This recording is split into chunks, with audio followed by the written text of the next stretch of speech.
Encerrando as atividades do 22º Fórum da Liberdade, uma realização do Instituto de Estudos Empresariais, que este ano abordou o tema Cultura da Liberdade, teremos a seguir a palestra especial de encerramento com o senhor Salim Matar. Convidamos neste momento ao palco o vice-presidente do IEE, Luiz Leonardo Fração.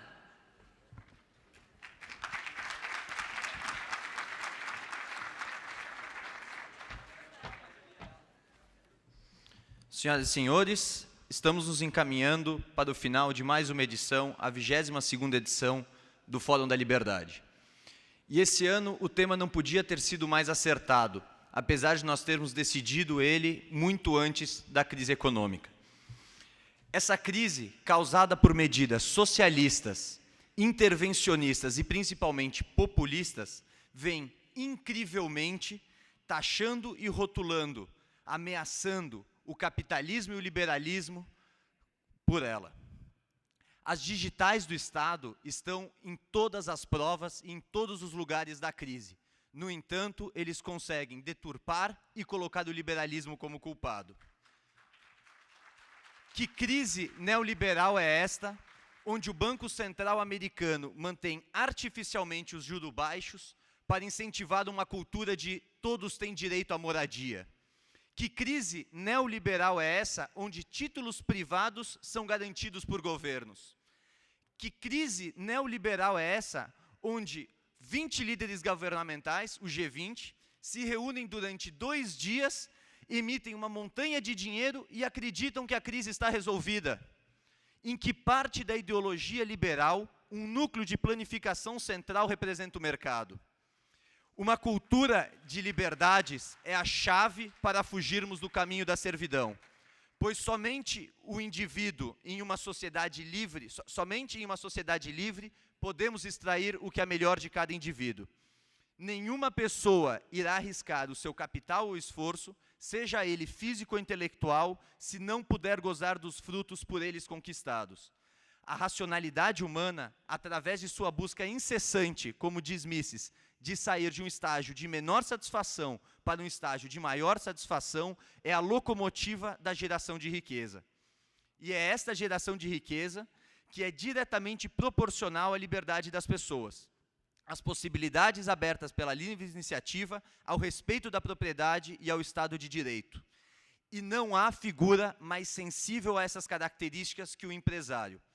E por isso, escolhemos e convidamos para estar hoje no encerramento do fórum um grande empresário, um vencedor, um liberal, um amigo e uma referência para mim. Com vocês, Salim Matar, CEO, fundador e proprietário da Localiza Rent a Car.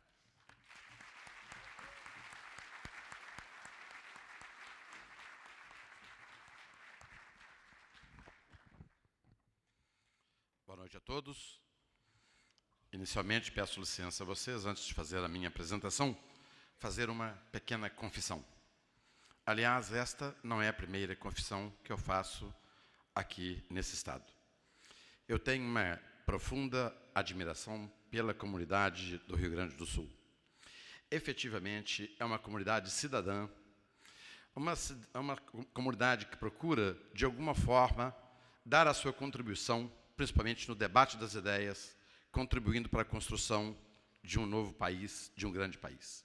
A todos vocês que aqui estão presentes, a minha admiração. Bem, quando eu recebi o convite para vir falar para vocês, era o momento em que acontecia a reunião do G20 em Londres, na semana passada. E, naquele momento, eu tive uma ideia de fazer um pouco do comparativo do que está acontecendo em nossa sociedade atualmente. Nós vimos, durante a realização da última reunião da cúpula do G20, vários grupos de protesto, exibindo cartazes declarando a morte do capitalismo e a exigência de que seja substituído por outro sistema que seja mais justo. Isso me fez pensar sobre o que seria um sistema mais justo do que o capitalismo. Então, discorrendo para vocês, tentarei explicar que o capitalismo é o mais justo dos sistemas. O capitalismo, no presente momento, tem sofrido inúmeras críticas por diversos atores devido à atual crise mundial. Uma crise de proporções gigantescas, prejudicando o mundo dos negócios e a vida das pessoas. A destruição de riqueza por esta crise deve ser colocada no contexto e comparada com a enorme criação de riqueza e melhora do bem-estar durante essas 3 décadas passadas. Observa-se em todo o mundo uma clara correlação entre a liberdade econômica e a prosperidade dos povos, sendo que os países mais capitalistas têm maior renda per capita e, por consequência, a melhor qualidade de vida e a maior expectativa de vida. Foi graças ao capitalismo e à sua geração de riqueza e prosperidade, a saúde global medida pela expectativa de vida aumentou substancialmente, especialmente naqueles países que mais se desenvolveram devido à liberdade de empreender. Pelas lições da história, jamais existiu sistema que produza e distribua mais riqueza do que o capitalismo, principalmente quando este capitalismo é deixado funcionar adequadamente através de livre mercado. O produto doméstico bruto mundial cresceu de 145% de 1980 a 2007, ou a uma taxa média de cerca de 3,4% ao ano. A assim chamada ganância capitalista, que motivou homens de negócios e trabalhadores ambiciosos, ajudou a centenas de milhões de pessoas a sair dos grilhões da pobreza. O papel do capitalismo na criação de riqueza ensejou também, de forma exemplar, clara e inequívoca, o rápido crescimento da renda dos chineses e indianos, depois que estes introduziram reformas baseadas na economia de mercado. A China, no final dos anos 70, e a Índia, em 1991. Naturalmente, junto à glória de décadas de sucesso, o desempenho do capitalismo deve incluir esta e outras crises anteriores. Mesmo que esta crise seja inteiramente considerada por culpa do capitalismo, ou que ele mereça uma considerável parcela de responsabilidade e culpa, as perdas induzidas pelas recessões são insignificantes em comparação às grandes conquistas do capitalismo nas décadas anteriores.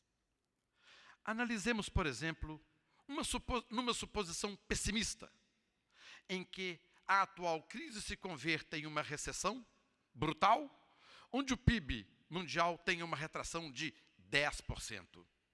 Então, o crescimento líquido do PIB mundial de 1980 a 2010 seria de 120%, ou aproximadamente 2,7% ao ano durante esse período. Mas a renda per capita ainda assim aumentaria 40%, apesar da população estar crescendo 1,6%.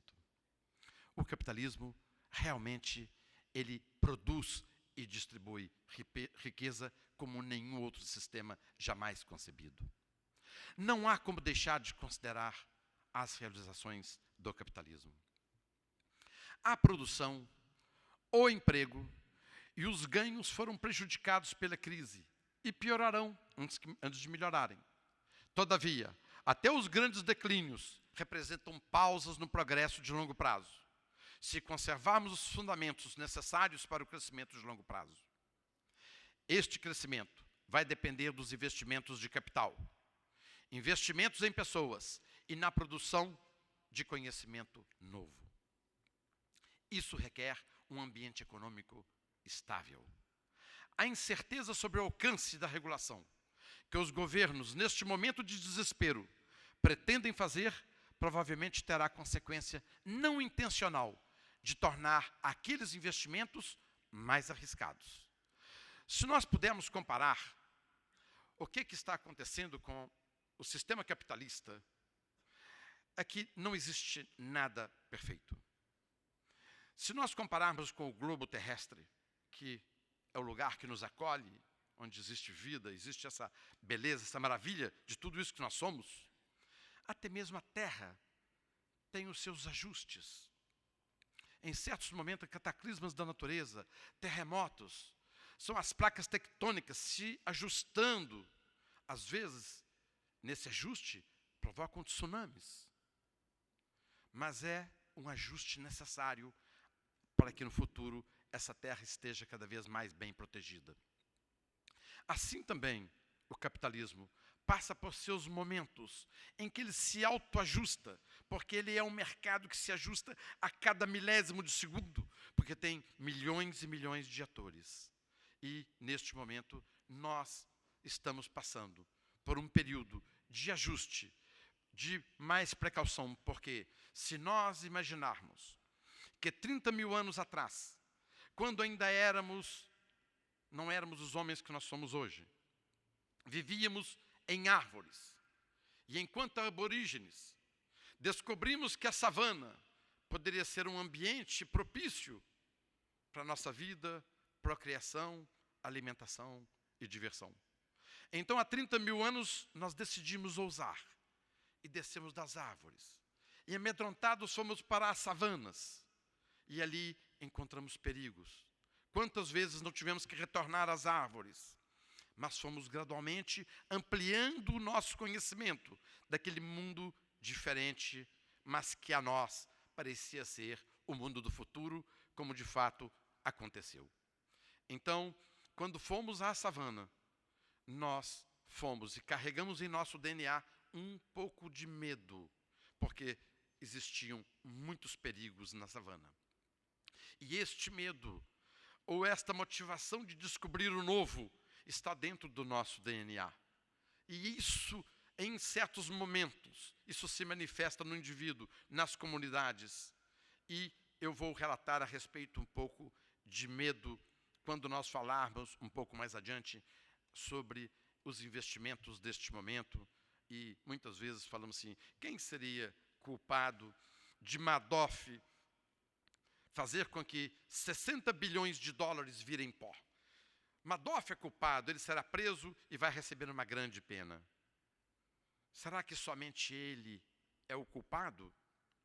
Onde está aquela centelha de medo do homem ao chegar à savana, cheio de perigo, onde ele tinha que evitar os leopardos e os grandes animais que ele não podia combater?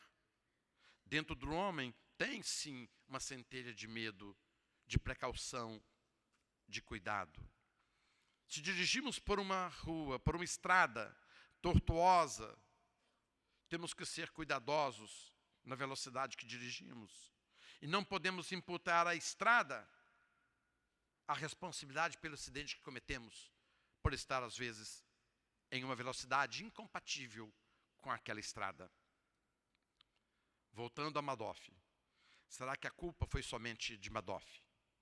Ou daquelas pessoas, desse ser ambicioso que é o homem, mas cuja centelha de segurança, de precaução e de medo não veio à tona naquele momento, e ali foi aplicado tanto dinheiro?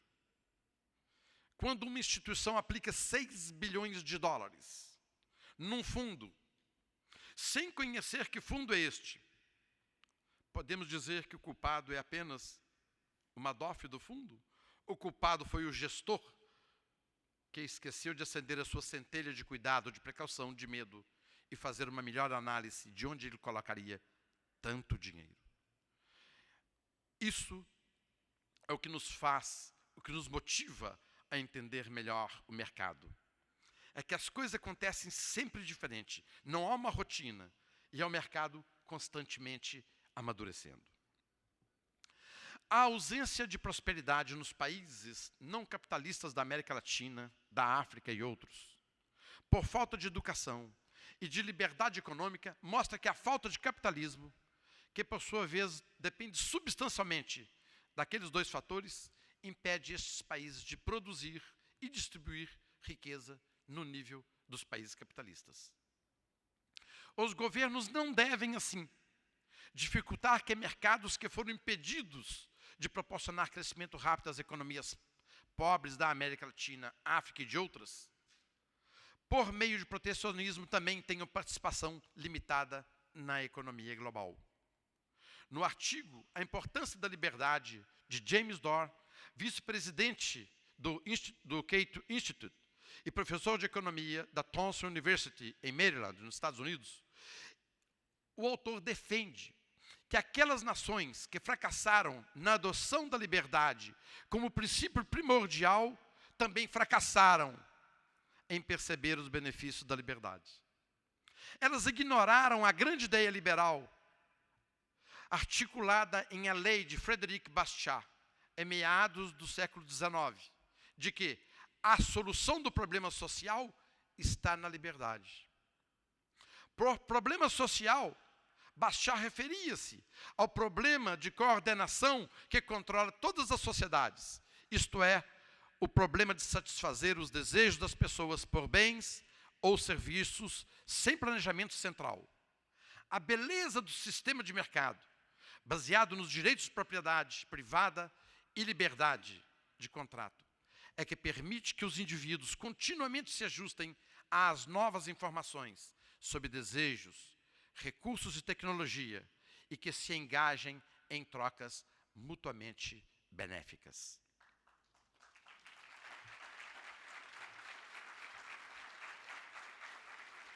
A liberdade econômica amplia o leque de escolhas e, portanto, a riqueza das nações.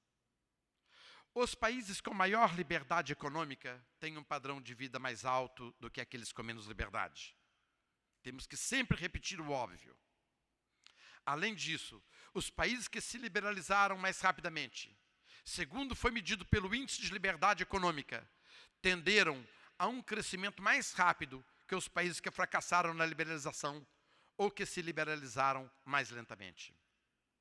Os economistas James Gaffney e Robert Lawson, autores da publicação anual do Fraser Institute, intitulada Economic Freedom of the World, consideram que as diferenças de longo prazo em liberdade econômica explicam aproximadamente 2/3 da diferença da renda per capita entre os países. Não é nenhum segredo que os países que se abriram para as forças do comércio internacional e restringiram o crescimento dos governos prosperaram, enquanto os países que têm um escopo de mercado limitado estagnaram. Adam Smith compreendeu que o livre comércio não é um jogo de soma zero, mas um jogo que beneficia ambos os parceiros. Escreveu ele em seu livro A Riqueza das Nações. Cada indivíduo irá buscar aplicar o seu capital da melhor forma possível, objetivando a própria satisfação e direcionando os seus esforços e capital para aquela indústria que produza o maior valor possível. Ele pretende apenas gerar seu próprio ganho. E nisso ele é guiado por uma mão invisível, que promove um resultado que não fazia parte da sua intenção. Se cada um buscar satisfazer os seus próprios interesses, o resultado final acaba sendo benéfico para a grande maioria. Isso é fantástico. Então, podemos concluir que através da mão invisível da economia, cada um irá investir no negócio onde possa ter os melhores retornos, onde exista vantagem comparativa e o resultado geral tende a ser maior. A lógica serve para derrubar também os argumentos dos defensores de um grande planejamento central, que depositada numa suposta clarividência de poucos, o destino da nação. Quando a mão visível do Estado prejudica o funcionamento da mão invisível do mercado, o progresso acaba comprometido. Hayek argumenta que o cálculo econômico para o uso racional dos recursos disponíveis não é variável em uma economia com planejamento central, ou seja, numa economia socialista. As informações e o conhecimento existentes na sociedade estão dispersos entre os milhares de indivíduos. Como esse conhecimento será utilizado, é uma questão fundamental para a eficiência do sistema econômico. O arbitrador que ganha com essas assimetrias de conhecimento, através dos diferentes preços praticados, exerce uma função essencial para o funcionamento econômico. A ideia de que a assimetria de informações impede a livre concorrência é totalmente falsa, já que nem mesmo faria sentido falar em concorrência real caso houvesse perfeita simetria de conhecimento. Um planejamento central, com base em estatísticas, jamais poderia substituir esses ajustes realizados com base no conhecimento disperso e assimétrico dos indivíduos. No entanto, os positivistas passaram a acreditar que era possível impor de cima para baixo as decisões de alocação dos recursos disponíveis, ignorando justamente o mecanismo que torna viável a eficácia desta alocação. É também a competição que torna possível uma alocação eficiente dos recursos, um processo dinâmico na busca pela satisfação dos desejos e demandas dos consumidores. Estes desejos não podem ser tratados como dados disponíveis e estatísticos, pois dependem do valor subjetivo de cada indivíduo e estão sempre em constante mutação. A função da competição é justamente nos ensinar quem pode nos servir melhor. E esta resposta nunca é fixa. O problema econômico é o de fazer o melhor uso dos recursos que temos, e não faz sentido falar numa situação hipotética onde um mercado perfeito existiria. E assim se assentaram as bases do capitalismo, que depois da Revolução Industrial proporcionou aos países que o praticaram 100 anos de constante crescimento econômico, resultando também que até mesmo os trabalhadores, e não somente as classes superiores, tivessem acesso a bens que antes do advento do capitalismo só estavam ao alcance da nobreza. E o padrão de vida foi se elevando, com benefícios para a população, através da melhora da higiene pessoal e doméstica, proporcionando mais saúde e aumentando a longevidade das pessoas nos países que adotaram o capitalismo como forma de produção econômica. A Irlanda, de acordo com o nosso amigo Constantino, é um caso exemplar de impressionante sucesso das reformas liberais que reduzem a intervenção estatal e aumentam a autonomia individual. A Irlanda, que era um dos mais pobres países da Europa, ao aderir com vontade ao capitalismo, obteve enorme crescimento econômico, 6% ao ano entre 95 e 2006, aumentando substancialmente a renda dos irlandeses. A renda per capita da Irlanda atingiu impressionantes $44.500, maior que muitas das mais altas rendas da Europa. O governo irlandês adotou políticas liberais, reduzindo a inflação, reduzindo gastos públicos, facilitando, desburocratizando e promovendo o investimento estrangeiro. Conta ainda a Irlanda com elevado nível de liberdade para os negócios e investimentos. E garante de forma inequívoca os direitos de propriedade privada, que estão garantidos por um sistema judiciário de altíssima qualidade. Mudanças regulatórias foram realizadas para facilitar o empreendedorismo. O imposto para empresas foi reduzido para apenas 12,5%. As tarifas médias de importação de apenas 1,7%. O governo vendeu sua participação na última estatal do setor financeiro. O setor financeiro é totalmente competitivo e aberto aos estrangeiros, onde 115 diferentes bancos e instituições competem naquele mercado. Como consequência disso, 4 milhões de habitantes do país desfrutam de uma expectativa de vida de 80 anos e com apenas 5,2% de mortalidade infantil contra 27,6% de mortalidade infantil no Brasil. A Irlanda simplesmente resolveu encarar a dura realidade e adotar o capitalismo global como modelo. Reduziu o peso do Estado e acolheu o capital estrangeiro. Já os países que não adotaram o capitalismo ficaram sujeitos a sofrer o que Adam Smith descreveu como a lógica que serve para criticar muitos tipos de intervenção do governo no comércio, como o protecionismo defendido pelos mercantilistas daquela época. Se a produção doméstica pode ser feita tão barato quanto a estrangeira, então a regulação é inútil. E caso não possa ser feito, ela será ineficiente. Isso é a maravilha do sistema capitalista.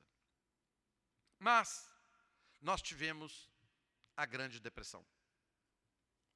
A Grande Depressão induziu as pessoas a um maciço abandono mundial do capitalismo e uma súbita aproximação do socialismo e do comunismo que continuou até os anos 60. A Grande Depressão criou também uma crença de que o futuro está na administração da economia pelo governo, não em mercados mais livres. O resultado foi um crescimento geralmente lento naquele período. Naquele período, algumas economias do mundo menos desenvolvido, como China, Bloco Soviético, Índia e África, cresceram mais lentamente ainda do que os países mais desenvolvidos. Isso leva os governos a uma visão comum, mas equivocada, até entre muitos defensores de mercado livre, que é melhor fazer algo para tentar ajudar a economia do que não fazer nada. Aí é que mora o perigo. A maior parte das intervenções, inclusive as políticas casuais, por sua própria natureza, prejudicam em vez de ajudar, em grande parte, acrescentando mais problemas à incerteza e ao risco, que já são tão acentuados durante essa crise. As reações dos governos demonstraram o perigo que as intervenções destinadas a ajudar podem exacerbar o problema. E como os governos continuam determinando quantas restrições querem impor aos mercados, especialmente aos mercados financeiros, a destruição de riqueza pela recessão é enorme. E a criação de riqueza e melhora do bem-estar social durante as décadas poderá ser comprometido. De acordo com Ludwig von Mises, da Escola Austríaca de Economia, o intervencionismo do Estado no mercado não realiza os seus fins pretendidos. Em vez disso, ele altera o mercado. E aquela distorção precisa de ajuste. O resultado é mais distorção, conduzindo a mais intervenção e, concomitantemente, estagnação causada muitas vezes pela falência de negócios. Uma prova real é a presente crise econômica que assola a economia mundial.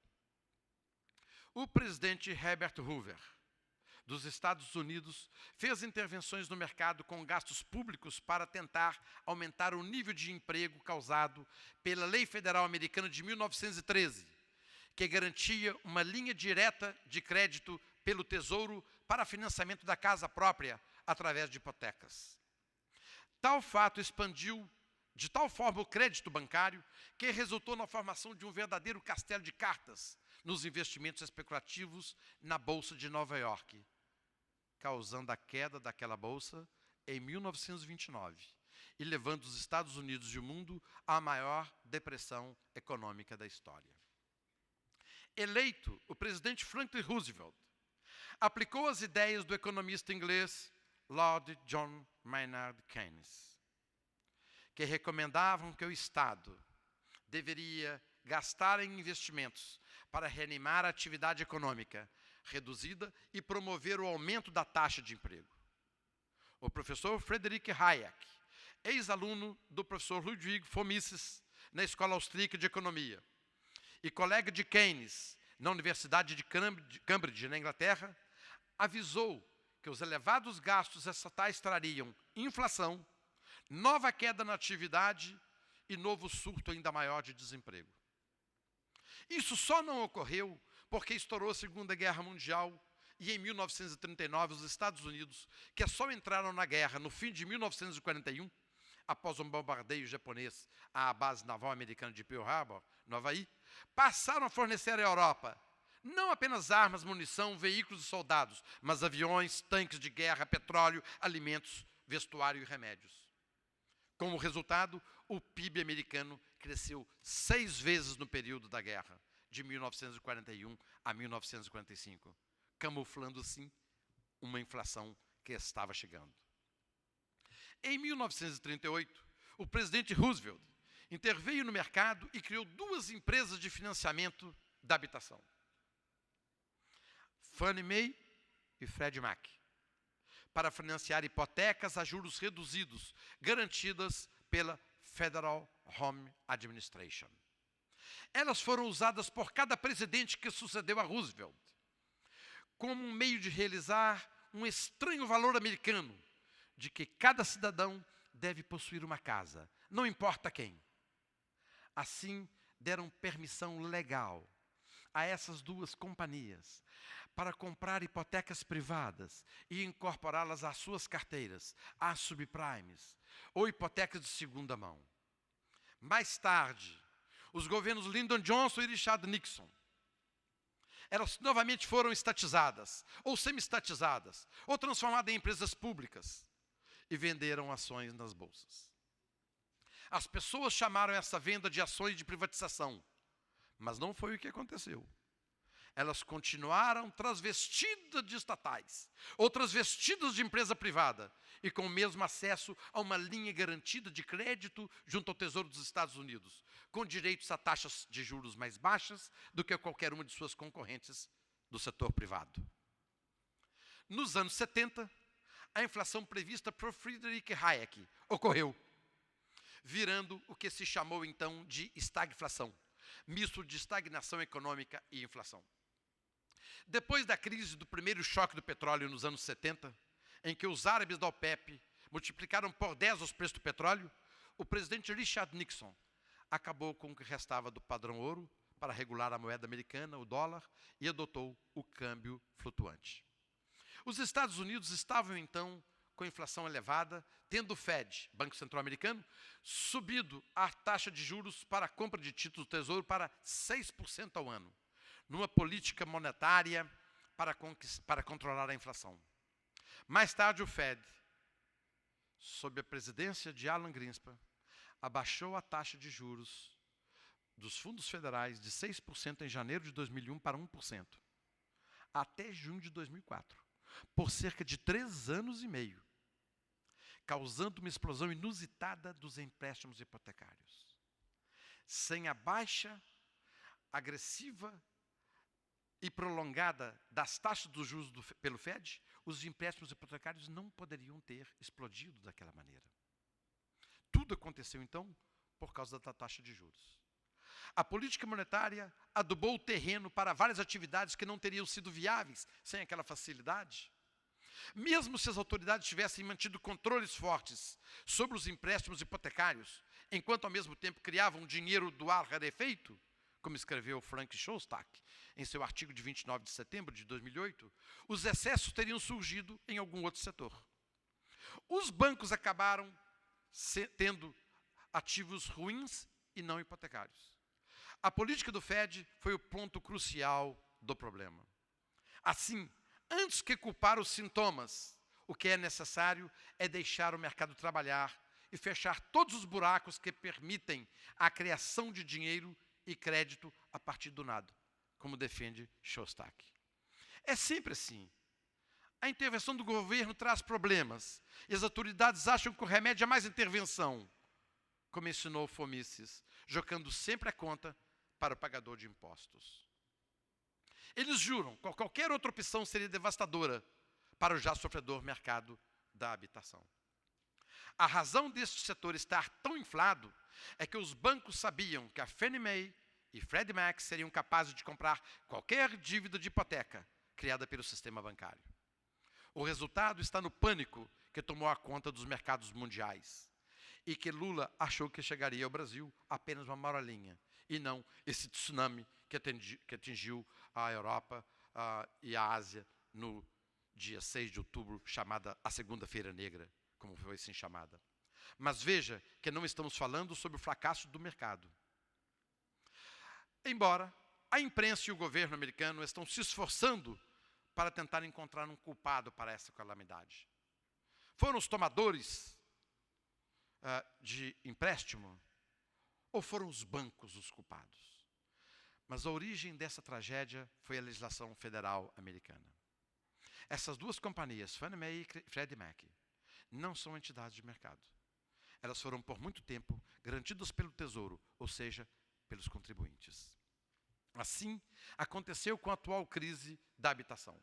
Os bancos estão sendo culpados do fiasco inteiro, e o capitalismo está sendo submetido a uma sabatina. Mas a causa real permanece. E há só uma razão para que a crise se agravou a este ponto. A causa está no intervencionismo, como ensinou Fomises nos anos 20 do século passado. E acrescento, imprimir dinheiro para comprar duplicatas podres, estatizar banco para salvá-los, investir em infraestrutura para criar empregos, isto não é a solução de mercado. Só vai prolongar a crise, fazendo sua curva, em vez de ser uma curva em V, uma curva em forma de U, com a base desse U bem comprido. E a maior parte da conta poderá ser paga pelos mais pobres através da inflação. Então, é preciso cuidado.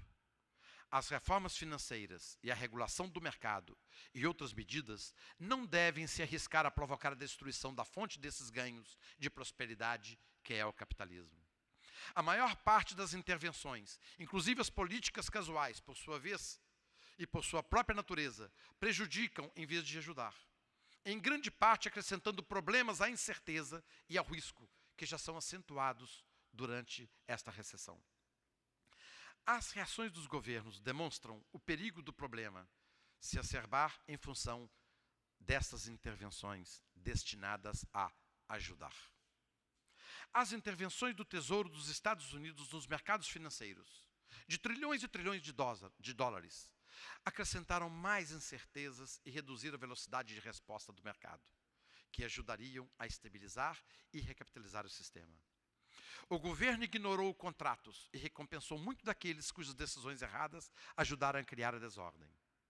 Em consequência das ações do Tesouro, vemos erradas tomadas de decisão no mercado, pois a propriedade dos governos de grandes instituições financeiras ameaça substituir decisões de negócios por decisões políticas na administração dessas companhias.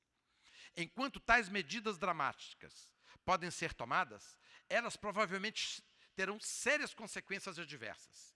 Esses problemas serão sintomas de 3 falhas básicas na abordagem atual da crise. Eles são um diagnóstico do problema por demais falho, uma concepção errônea de que os fracassos de mercado são prontamente superados por soluções de governo, e um fracasso em concentrar-se nos custos de longo prazo das atuais ações. O ímpeto de resolver os problemas da crise abriu as portas para ações do governo em muitas frentes. Muitas dessas ações têm pouco ou nada a resolver sobre a crise ou as suas causas. Mesmo uma das ideias mais desacreditadas, o protecionismo, ganhou apoio sob a aparência da estimulação da economia. Tal política seria um grave erro. Apesar de ter feito sentido há alguns anos, não se justifica mais e pode levar muito tempo para ser revertida. O fracasso das inovações financeiras, como seguros apoiados por hipotecas secundárias, problemas causados por modelos de riscos que ignoraram o potencial de quedas íngremes nos preços dos imóveis e a sobrecarga do risco sistêmico, representam claros fracassos de mercado, embora as inovações em finanças também contribuíssem para o crescimento econômico global das 3 décadas passadas, conforme relatei. Quem cometeu erros perdeu, e muitos perderam bastante. As instituições que fizeram maus empréstimos e investimentos tiveram grandes perdas em sua riqueza, enquanto os investidores que financiaram essas instituições sem cuidadosa avaliação viram sua riqueza cair para metade ou muito menos disso. As famílias que pegaram empréstimos exagerados também tiveram duras perdas. Considerando as perdas, os atores nesses mercados têm um estímulo forte para corrigir os seus erros na próxima vez. Neste aspecto, muitas ações do governo foram contraproducentes, protegendo atores das consequências das suas ações e impedindo ajustes do setor privado. As incertezas da confusa política do Tesouro sobre o capital bancário e a estrutura da propriedade, a vontade do governo de modificar contratos de hipoteca e de dívidas unilateralmente, a natureza incerta da futura regulação e a ajuda de subsídios impedem a maior recapitalização privada. Antes que resolver problemas, tais políticas tendem a prolongá-los. A reclamação de que a crise foi devida à insuficiente regulação também não é convincente. Por exemplo, os bancos comerciais estavam mais regulados do que a maior parte de outras instituições financeiras, ainda que eles não tenham ido melhor e, de muitos modos, pior. Os reguladores ficaram tomados da mesma mentalidade da bolha que os investidores e falharam em usar a autoridade reguladora disponível a eles. Em parte, devido ao colapso da construção de casas e dos mercados de capitais, a hostilidade aos homens de negócios e ao capitalismo cresceu fortemente outra vez. E ainda, no mundo que é principalmente capitalista, este é o único sistema que pode produzir, além disso, grandes aumentos de riqueza, da saúde e da longevidade, tanto nas nações pobres quanto nas nações ricas. Esperamos que os nossos líderes não se desviem demais de um sistema econômico global orientado para o mercado. Assim fazendo, arriscar-se-iam a danificar um sistema que nos serviu muito bem durante 30 anos. Meus senhores, não existe sistema mais justo do que o capitalismo. Muito obrigado.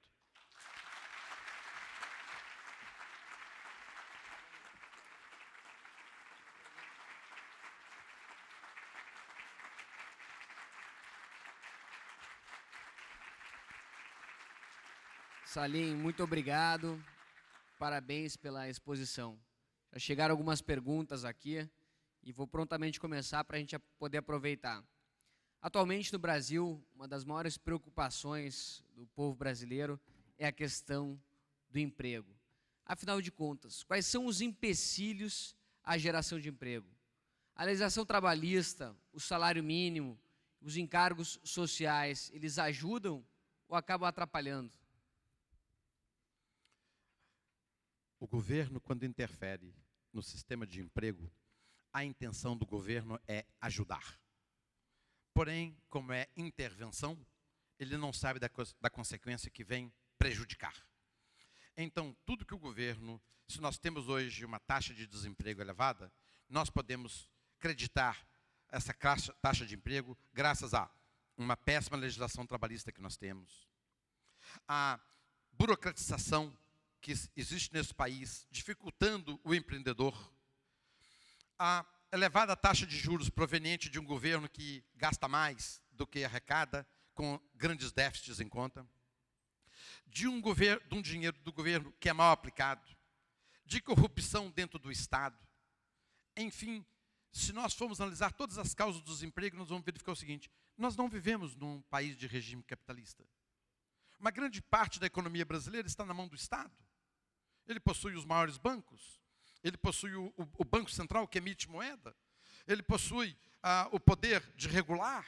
Então, todas essas funções que o Estado acha que, por boa intenção, vai ajudar a redução do desemprego, acabam piorando. O que o governo tem que fazer é regular menos, desregulamentar o mercado, permitir o empreendedorismo, liberar exportações, reduzir taxas de importação, expor o país à competitividade, a um choque de competitividade.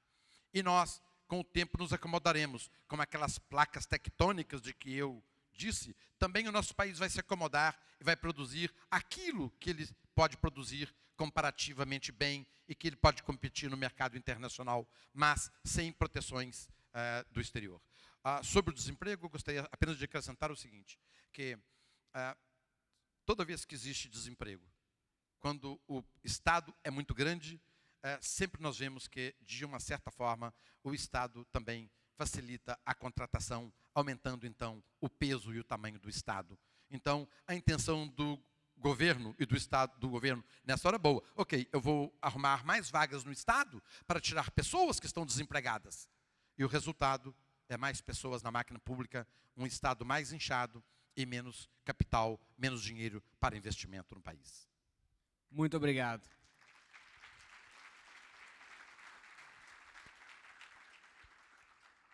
No Brasil, existe um grande preconceito com a palavra privatização. Na verdade, existe uma grande diferença entre empresas públicas, como é o caso da Localiza, onde cada indivíduo pode ir lá comprar um pedaço, em empresas estatais, de propriedade do governo, com indicações políticas, onde nenhum de nós tem participação e, numa hora de desespero, também não pode vender. Como o senhor acha que nós podemos vencer e deixar claro exatamente essas diferenças? Os únicos interessados nas empresas estatais são os políticos. Porque essa máquina de empresas estatais garante para eles uma série de benefícios, desde o apadrinhamento de pessoas que vão ser diretores ou funcionários dessas estatais, e também, de uma certa forma, a corrupção, que de alguma forma eles tiram proveito, que é público e notório, nós sabemos aí todos os dias os escândalos que acontecem, principalmente nas empresas estatais. Sempre o governo diz o seguinte: esse setor é estratégico e deve ficar na mão do governo. Ora, só existe uma coisa estratégica num país, que é a educação. O resto tudo não é estratégico. O governo devia se concentrar em educação, porque educando as pessoas teriam poder de discernimento, as pessoas poderiam votar melhor, escolher melhor os seus políticos, as pessoas poderiam buscar empreender. Enfim, estratégico num país é educação. Então, é muito comum no Brasil, ainda existe uma grande quantidade de políticos e até de pessoas comuns que acham que alguns setores devem ser privatizados. Nós temos que continuar batalhando, nós temos que continuar mostrando, comparando, e recentemente, desde a última privatização dos anos 90, nós vimos um espetáculo dessas companhias, tipo a Companhia Siderúrgica Nacional, que durante 40 anos, desde a sua fundação, nunca havia dado lucro, desde a sua fundação. E, nas mãos da iniciativa privada, hoje, uma das mais rentáveis companhias brasileiras. Então, esse exemplo está deixando cada vez mais os nossos políticos acuados, e eles não resistem efetivamente, gradualmente. Nós vamos pedir por mais privatizações, e eles não vão conseguir segurar isso por muito mais tempo. Eu acredito que a tendência é que nós não tenhamos empresas estatais. Vocês podem dizer, mas o Banco do Brasil e a Caixa Econômica Federal, nesse momento, têm sido importantes nessa crise. Não, os bancos brasileiros são muito bons, são muito sólidos. Não é a Caixa Econômica e o Banco do Brasil que estão, nesse momento, segurando o problema brasileiro. Se o Banco do Brasil já tivesse sido privatizado e a Caixa, a situação do Brasil seria a mesma. Então, nós temos que amadurecer cada vez mais, fazer fóruns como esse, discutir a privatização, a liberalização, a importância do mercado para que os nossos políticos, temos que votar melhor, para que os nossos políticos possam, então, inteligentemente tomar decisões mais a favor de mercado, ou seja, reduzindo o número de estatais.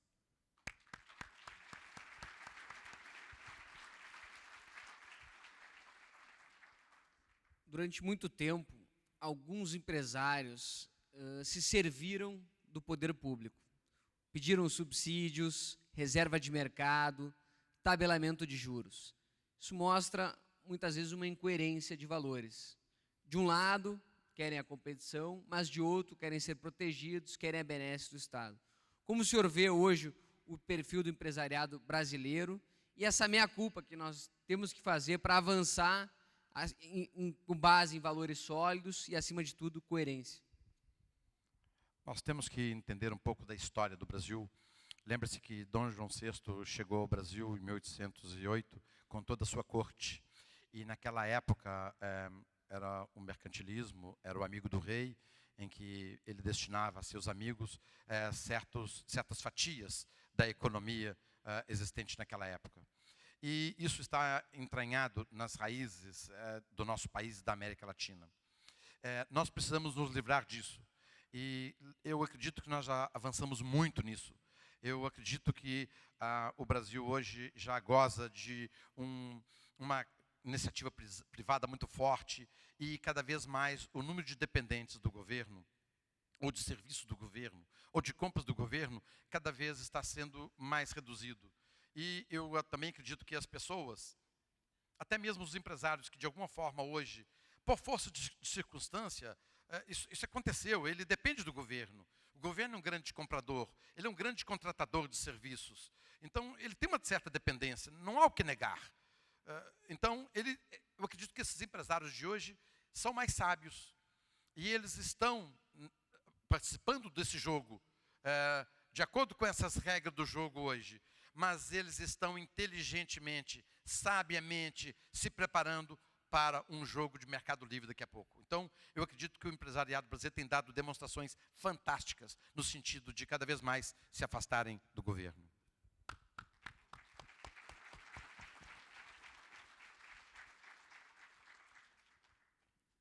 No Brasil, a maioria dos empresários não tem partidos políticos. O senhor acha que, de fato, eles não se identificam com nenhum partido? Ou nós não temos liberdade política para expressar as nossas preferências políticas com medo de eventuais represálias?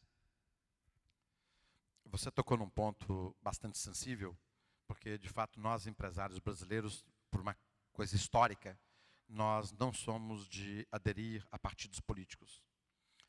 Eu poderia te dar uma resposta dizendo, não existe um partido político à altura da nossa adesão, porque nós vendemos caro a nossa adesão. Não existe nenhum partido político hoje no Brasil com a bandeira que nós gostaríamos que tivesse. Então, é preferível não aderir a nenhum partido. Mas eu poderia dizer para você o seguinte, como o Estado intervém demais na economia, como o Estado ele é regulador, como o Estado é arrogante e prepotente, como as pessoas do governo têm poder, às vezes expor-se, você pode ter sérias consequências, porque o governo pode usar a sua máquina para intimidar o empresário. Nós vemos isso no Brasil, em diversas situações, diversas empresas. O governo tem a capacidade de utilizar a máquina e, com isso, intimidar empresas. Então, o empresário, que é um ser altamente responsável, ele não faz passeata na rua, atrapalhando o trânsito, porque ele conhece o princípio da liberdade. Ele sabe que a minha liberdade termina onde inicia a sua. Então, o empresário não faz passeata na Avenida Paulista, interrompendo o trânsito, porque nós não sabemos prejudicar a liberdade de outrem. O empresário, ele é cuidadoso nas suas atitudes. Ele tem um compromisso para com a comunidade onde ele está. Ele tem os seus stakeholders, seus acionistas, seus colaboradores, os seus fornecedores, instituições financeiras que são parceiras, clientes e as comunidades onde eles estão inseridos. Então, eles têm uma responsabilidade. Então, eles são cuidadosos. Por isso que o empresariado brasileiro não se expõe. Não é por medo. É por cuidado e por ser um indivíduo precavido. Se lembram do aborígene que desceu para a savana? Ele carrega um gene de medo, de temor em suas veias, porque ele foi encontrar o desconhecido. E isso nós carregamos, todos nós carregamos esse gene de 30 mil anos atrás. Então, nós, empresários, também, de uma certa forma, somos cuidadosos e não queremos expor a nossa companhia e os nossos funcionários ao entrarmos numa situação de exposição na política ou, de alguma forma, expondo nossos pontos de vista que possam, de alguma forma, alterar o atual quadro e fazer com que algumas autoridades possam exacerbadamente retaliar as nossas organizações. Infelizmente, nós estamos no ano de 2009, mas existem retaliações por parte do governo que nós conhecemos.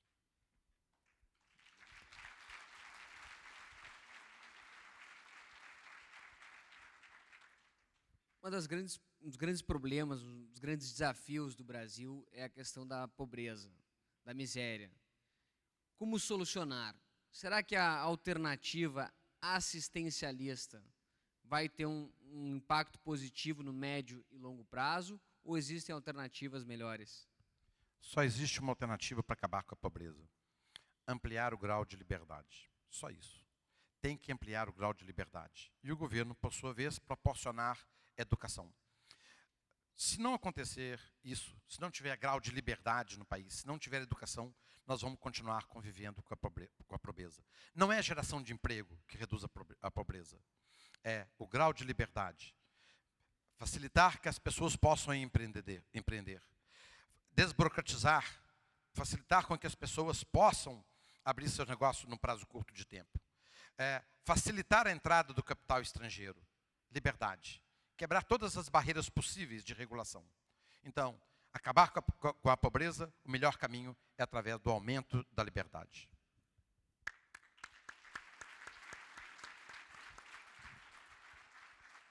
Em virtude do horário, eu vou fazer apenas mais 2 perguntas, mas recebemos inúmeras perguntas muito interessantes. A próxima, a América Latina sofre com um retorno ao populismo, essa política demagógica que quer implantar um socialismo do século XXI. O senhor acha que o Brasil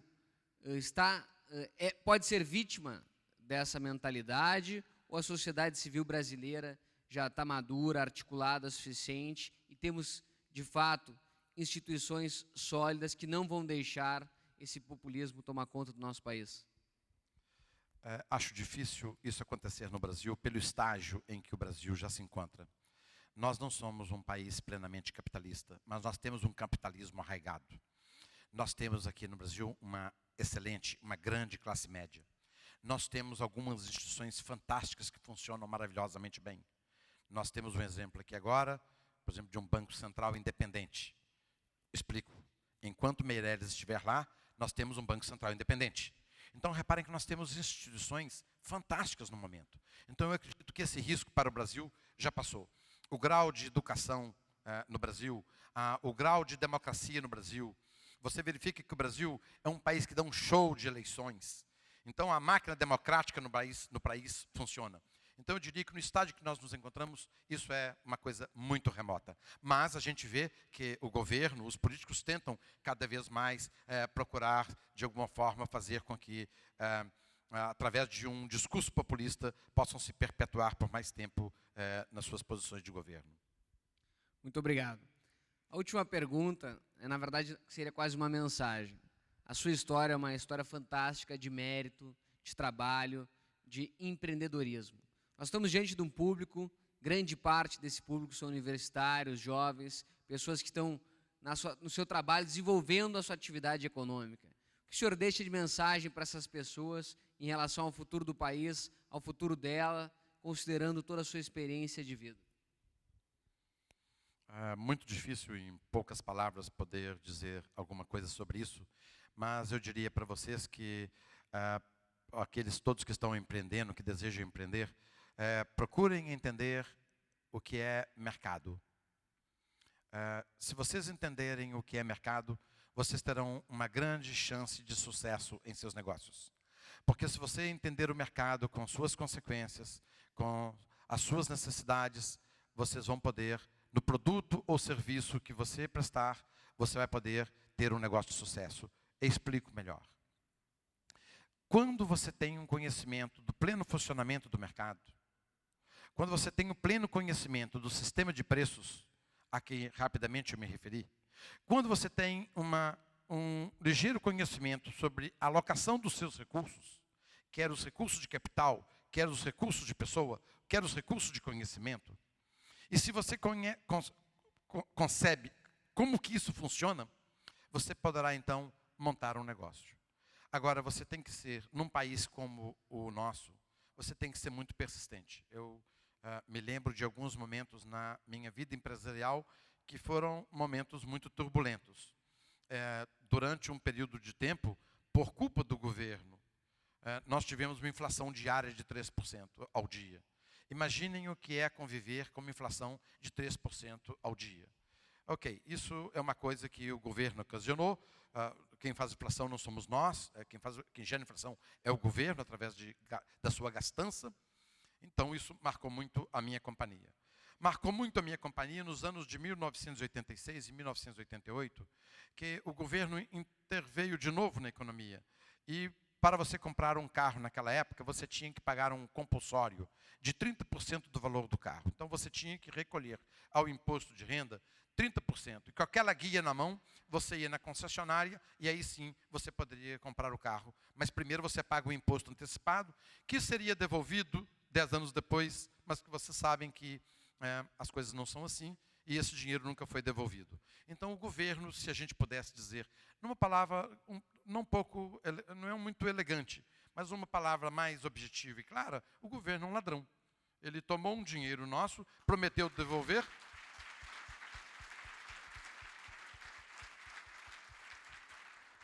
Ele interveio no nosso negócio, tomou nosso dinheiro, prometeu devolver e nunca devolveu. Depois, achando que fosse pouco, ele colocou um compulsório sobre combustível. também prometendo devolver e ficaram nas promessas.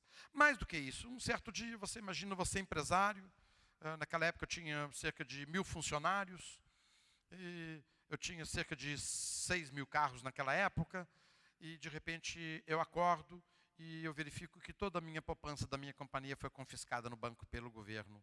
De novo, o mesmo governo que fez o depósito compulsório e que prometeu devolver e não devolveu. E esse governo, então, vai no banco e fala assim, a partir de hoje, você só tem 50 moedas na sua conta. O excedente de 50 moedas não é seu mais. Então, imaginem como que como nós passamos no passado para ser empresário, o que nós sofremos. Eu acredito que hoje o quadro é menos assustador em relação a esses itens. Nós temos uma inflação mais sob controle, por enquanto, se o governo não emitir. Nós temos aí um judiciário funcionando melhor do que funcionava no passado.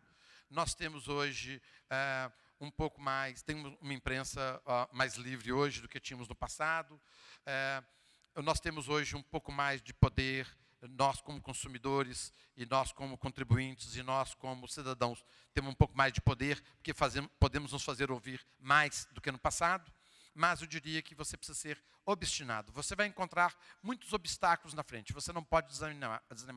Você tem que ter, então, uma visão de longo prazo. Você vai ter muito problema de curto prazo. E você vai verificar que os grandes problemas que eu tive na minha vida empresarial nunca foram os meus concorrentes. Os meus concorrentes foram problemas, sim. Os meus maiores problemas foram de governo. Foi uma legislação arcaica, o governo intervindo na minha empresa, tomando meu dinheiro, me obrigando a fazer depósito compulsório, o governo gerando inflação. Enfim, tudo que eu tive de grandes problemas na minha companhia não foram problemas de mercado, não foram os meus consumidores, não foram os meus concorrentes, mas foram as coisas emanadas pelo governo. A parafernália de leis que nós temos, para poder entender a legislação brasileira de ICMS, quem é advogado que sabe o que é a legislação brasileira de ICMS? Então, tudo isso canaliza um tanto de energia que você podia estar gastando no seu negócio, você está gastando com o governo. Então, isso é uma perda de energia. Então, se você está abrindo o seu negócio, se já abriu o seu negócio, lembre, aloque um pouco do seu recurso, energia, na conta dedicada ao governo, para poder você entender melhor e continuar o seu negócio para o resto da vida e que você tenha muito sucesso.